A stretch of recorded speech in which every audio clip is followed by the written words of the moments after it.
London's restaurants are slowly opening up more than a year after the pandemic shut them down completely.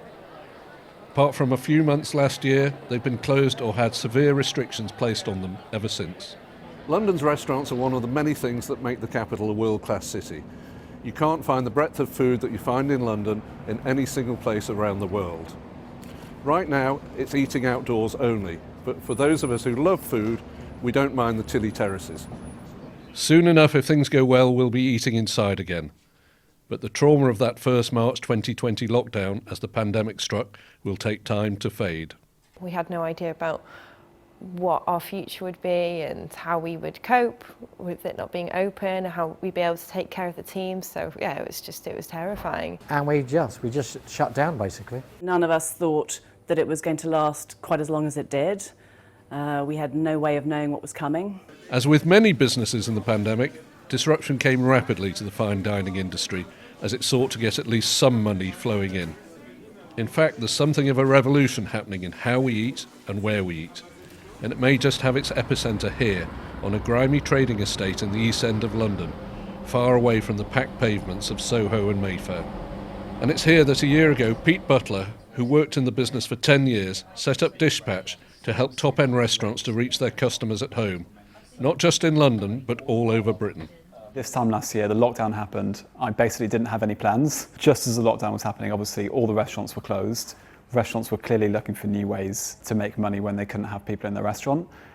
A few restaurants started to do this thing called a restaurant meal kit. I immediately knew it was interesting because it means you as a restaurant can send your food anywhere in the UK. But we also knew that restaurants are really going to struggle to do this themselves, particularly the logistics and the fulfillment. So we figured, is there a way that we can work with restaurants where they cook the food, we do the logistics, and we help them sell this product? There's basically three phases. So we get all the food in bulk. So we hand restaurants these things called gastronom containers, which are big plastic containers. So the restaurant send us everything in bulk. Step one is we put everything in portion pots. And that's a combination of little plastic pots, vacuum packed containers, depending on what the item is. So everything is then in portions. We then take up all those different portion packages and put them in little groupings boxes. And that groupings box would be like one course of your meal. We then take the groupings boxes, put those boxes in these boxes here, which are our outer packaging. We insulate them with sheep's wool and put some ice packs in there to make sure everything stays cold. And then that can be handed off to DPD, who deliver it overnight. So on a Monday morning, this room is completely empty. So on Monday, Tuesday, all of our packaging comes in. So this Tuesday, we had 5,000 boxes all come in, flat packed.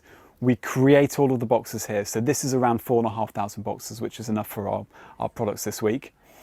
We then portion and package the food down in our fulfillment kitchen.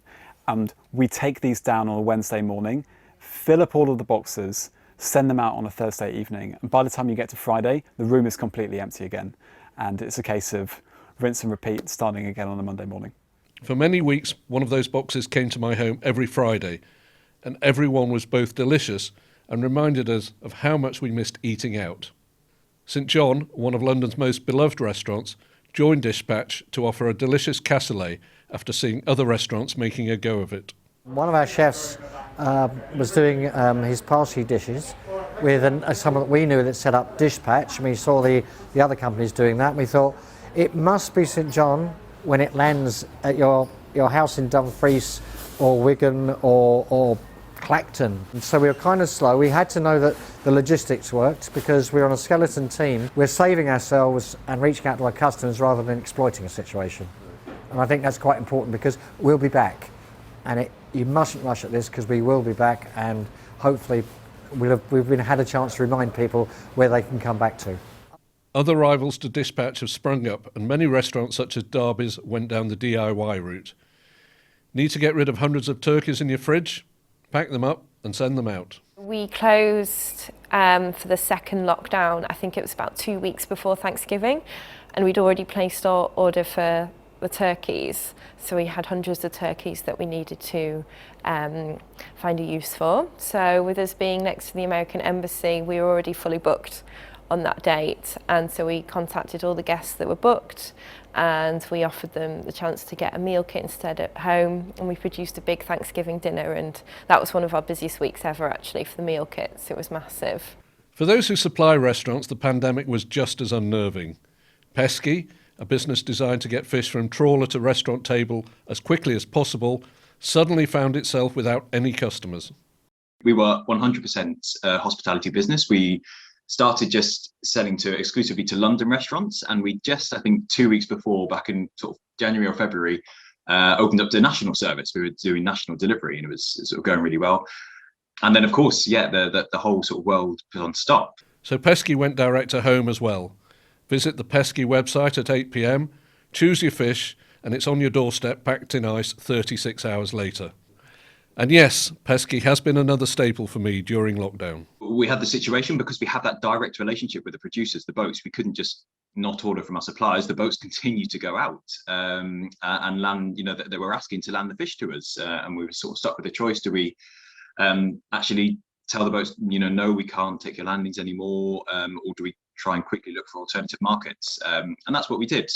We quite quickly set up, a home delivery proposition. So we had to be very creative, work with other large wholesalers as well to ensure that we could still take the full landings of boats as well. And that's when we started our export service as well, sending to European buyers.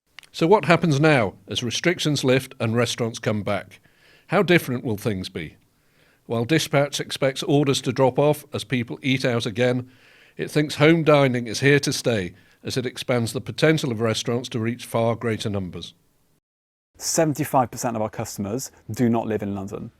So these are people that would find it really hard to access the restaurants that we work with. Quite frankly, even some people in London will find it hard to access the restaurants we work with because they're typically fully booked or you've got to queue up to get in. So one is we're increasing access to people who do not have access right now and have never had access. Secondly, because you reheat the food yourself, the type of experience you can create at home is very different to anything that A, you can cook yourself, or B, you can get delivered through hot food delivery like Just Eat or Deliveroo. And we really see this as being like a better way to eat food at home. And you've got to be optimistic to run a restaurant. Even at the best of times, margins can be wafer thin and they can be disrupted by any number of things, whether it's bad weather, a transport strike, or people simply not turning up for their reservations. Now that restaurants are back in business with new revenue streams, that optimism is returning. I really feel very optimistic for the future of restaurants, yeah, absolutely. I think this year has shown how vital they are to people's well-being and people's enjoyment of their lives. I think it's been a good year for staff and for business owners to obviously to struggle through, but also to figure out how their businesses operate best and efficiently. I think the hospitality industry is naturally one of those kind of industries where people are perhaps more willing to accept a level of risk than others, because opening a restaurant or a bar is in itself a very risky endeavour. But I honestly think that actually, having seen how everybody's dealt with the most incredible hardships over the last 12 months. We have been one of the industries that's been hardest hit by the pandemic and also the lockdown. I think when you see what people have done and how creative they've been, you can't help but be optimistic for what's to come. If you think of London for culture, one of the levels of culture is the arts and food and dining. It's important. So really, all these things, that's the battle we're in, and it's a long way, and we have to work at it and work at it and work at it, because London is great. Just think Olympics 2012, do not think of the dog days between then and where we are now. Let's bring back that kind of spirit, and that's kind of what we're trying to focus on, really. It's been a nice time for people to, like for chefs and things, to improve their creativity and to really fall in love again with what they do. So yeah, I feel really optimistic about it. I think there's going to be a big boom for it. I think guests are absolutely dying to get back and dining out again. The success of London's restaurant industry matters to us all who live here, whether we eat out once a year, once a week, or a bit more than that in my case. They are the heartbeat of the social life of the city, and they provide thousands of jobs directly and indirectly. Restaurants make London. After such a traumatic 15 months for all of us, we need them more than ever.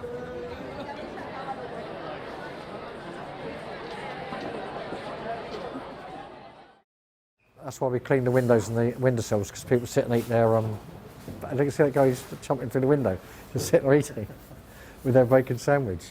No, it's great.